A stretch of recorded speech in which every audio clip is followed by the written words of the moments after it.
Hello and welcome to Just One More Watch, and welcome today to an unboxing. I'm not even sure quite how to phrase this one. Is it a triple unboxing? Is it a quadruple unboxing? It's an AliExpress haul unboxing.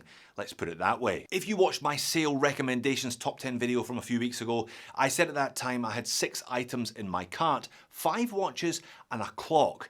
And I ended up buying 3 watches and a clock. I didn't buy this $75 Mercure because when I went to pay for it when the sale started, it had gone up to $95. And we don't play that way, do we? And I didn't buy the Bernie Santos either because I couldn't find the one that I wanted, which was the white dial blue hand one on full bracelet. I'll get you next time, Bernie. But I did buy 3 other watches therefore, and a clock as discussed. So to that end, it definitely is a channel first today. I have never featured a clock before. Let's flip the camera and peel off some stickers. All right then, 3 small packets and 1 big packet. I guess this one is the clock. I'm going to leave this to last because it's the most unusual today and frankly the one I'm most interested in getting a hold of. Plus, battery's not included, so I'm going to have to rummage around the drawers for some AA's and AAA's, I have no doubt. Now, of these 3, they do come in kind of plain packages. However, this one, bit of a giveaway, Pagani design. So let's open that one first. Yes, indeed, the familiar looking blue package. I wonder how many of these I have opened over the course of the last 8 years or so. And there is the watch. Now, I said when I included it in that video, you know, clearly Submariner looks, but there's a whole bunch of different things in here as well, and it really wasn't expensive. $55 US. Now, I pay 10% GST here in Australia. It still only cost me $61 therefore. I'm not expecting any great surprises from this one therefore, given how many Paganis I've looked at over the years. I thought it was interesting because of the design and because of the fact that this features an NH36. Not a lot of these watches, not a lot of watches generally feature the NH36. Most of them go for the date-only NH35. The 36, of course, has a day and date complication. Let's strip it. Let's peel off the stickers.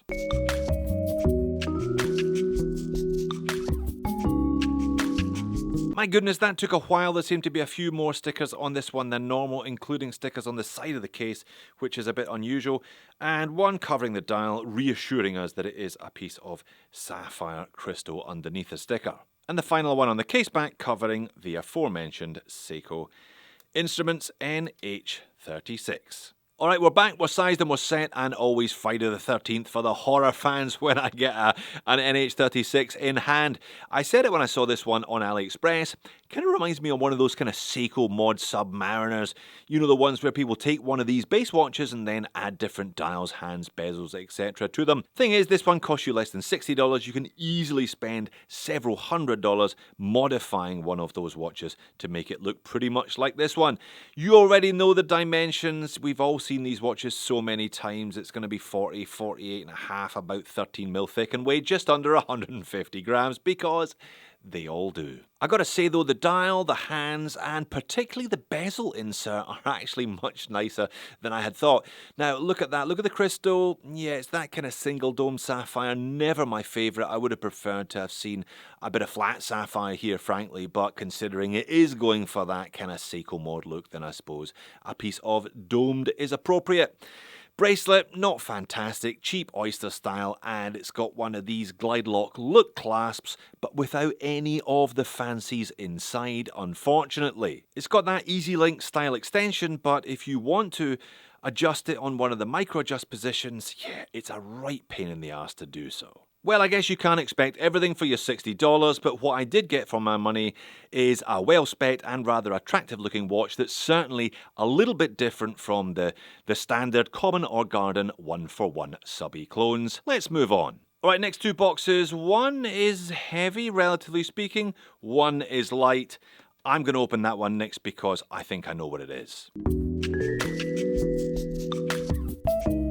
Yep, I got it right. It's the North Edge. I believe this one is the X1. Now, I bought this one for a bit of a look and to give to one of the 2 owners of my local gymnasium. Now, he normally wears a kind of Big W beater style digital watch. I paid 15 US dollars on the nose for this one, and I'll wager it will probably last longer than his Big W beater style watch. 1 year warranty, which is kind of standard for quartz, and breaking the AliExpress tradition, it's actually been stamped. Only problem is, I hope he's got sharp eyes, because there are negative displays, and this negative display. Alright, let's see if peeling the dial protection sticker offers any assistance in that regard.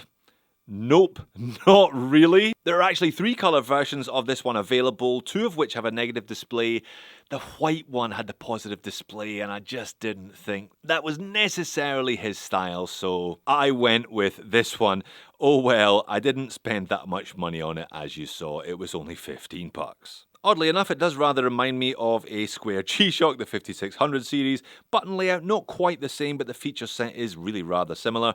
So home time into alarm, stopwatch, dual time, which is nice, countdown timer, and back to the main time. Light in this top corner, only 50 meters of water resistance, and you don't get any of the shock protection that you would get from a genuine G-Shock, but I say again, $15. On wrist, again, oddly enough, it does rather wear like a Square G-Shock, although I gotta say, the band is actually a bit more compliant.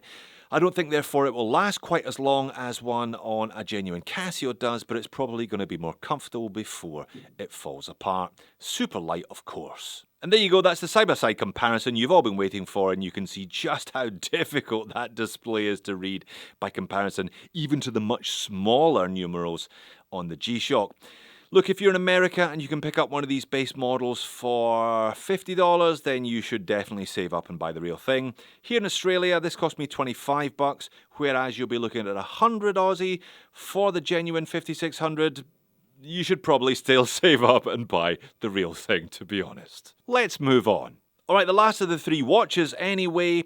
Almost but not quite a rebuy for me. I had a kind of cousin of this one a few years ago and sold it, but when I saw this one on special for under $200 with a high beat auto, I thought I would give it a bit of a punt once more. Alright, well that's now 2 completely anonymous layers of packaging, but I do know what this one is thanks to the warranty card.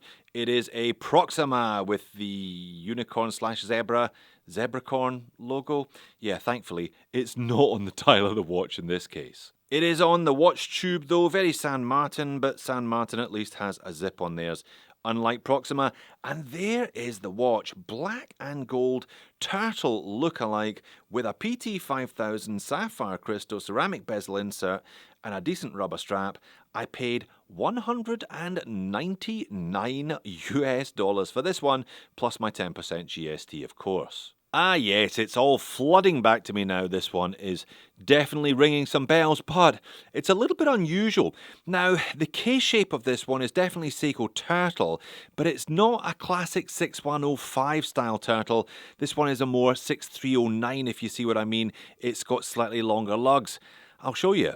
Look, there you go, that's it next to a 6105 homage, the steel dive, different crown position, and definitely the black watch has got longer lug to lug. Now, Proxima are calling this one a Scuba Master Professional and claiming 300 meters of water resistance.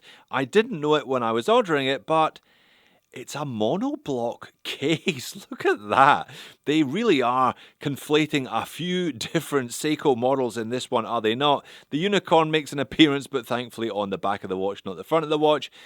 Yeah, you get this great level of water resistance because it's a one-piece case, but if there's a problem with the PT5000 in this one, you're going in or out through the front rather than through the back. So yeah, you got to have confidence, you got to have faith in the movement of the watch if you are going to put that sealed case back on it. Now lume, I don't normally do lume in these unboxing style videos, but this Proxima has got fantastic lume, so I thought I would give you a quick look at that before we move on. To the wrist shots, you definitely notice that monoblock case. That case back does protrude. The watch sits up off your wrist, or at least off my wrist as a consequence, but it's a really, really comfy rubber strap, so it doesn't do too badly for itself. Now, one pet peeve that is carried over from the last time I had one of these Proximas, Non-matching hardware, come on guys, you've got this black, I don't know whether it's a PVD or a DLC case, the least you should have done was match the hardware, surely. But overall, initial impressions of this one are pretty good. You can see some nice strong blue anti-reflective coating on the sapphire crystal. It's a good looking watch, great lume, seemingly built like a tank as well. $200, not bad. But here it is folks, a channel first, the first time I have ever featured a clock. A flip clock at that. Like I said when I made the AliExpress recommendations video, these things have got a bit of history behind them dating back to the 1560s, although I associate them more with the 1950s and 1960s and even into the 1970s. They were on a lot of desks in movies at that time because obviously I wasn't around during that period. Well, that was a bit of a wrestle, but I got there eventually. I paid just over $30 for this one again, plus my 10% taxes. I don't think that's too bad for something really rather interesting to sit on my desk next to my monitors. Alright, before I take the protective packaging off, let's see how many batteries I need. Let's see what kind of batteries I need. Ah, shit, it looks like I'm going to the shops. Yes, indeed I am, because I do not have a size D battery around the house. Love this little instruction manual though, some classic bits of Chinglish here, including an Accuray of plus or minus 90 seconds per month and a battery life of about 6 months. Interesting, if pieces have fallen off, you can easily repair it yourself. It's one of these things, you just kind of clip them back on, they'll come on little hangers. Alright, looks like I'm out to the shops to buy a Type D. Stay tuned for part 2. Alright, we are indeed back for part 2, 24 hours later, with a pack of batteries that cost me $16.50. That's about $10 US. Approximately a third of the cost of the clock, but if the instructions are to be believed, then they provide 2 years worth of use. Let's install one. Alright then, well, that's the battery installed. How do you know that your flip clock is working? I guess you got to hang around for a minute, so why don't I move the camera around and then do a bit of a time lapse. Alright, so before I set the time lapse, that's quite cool. You adjust the time by flipping that little rotary knob on the right hand side. Hey, even though it's a clock, I guess it's still got to be set to the watch reviewer's favourite time, hasn't it? Alright, let's let this one run for 20 minutes and see it. And alright, that'll probably do. You get the idea by now. It is quite quiet. I didn't want something that was too noisy, and it's just a gentle click every minute. I quite like it. So there you have it, another AliExpress haul. The usual ridiculous levels of value for money from Pagani. It's a what time is it anyway from the North Edge, that's a pass, and really, really nice quality from this Proxima, even though it is a little bit thicker than expected. And I gotta say, this is a lot of fun. Perhaps I should start a sub-channel, Just One More Clock. Well done for making it all the way to the end of the video. If you want to watch another AliExpress haul, click here or here. I'll see you again in the next one.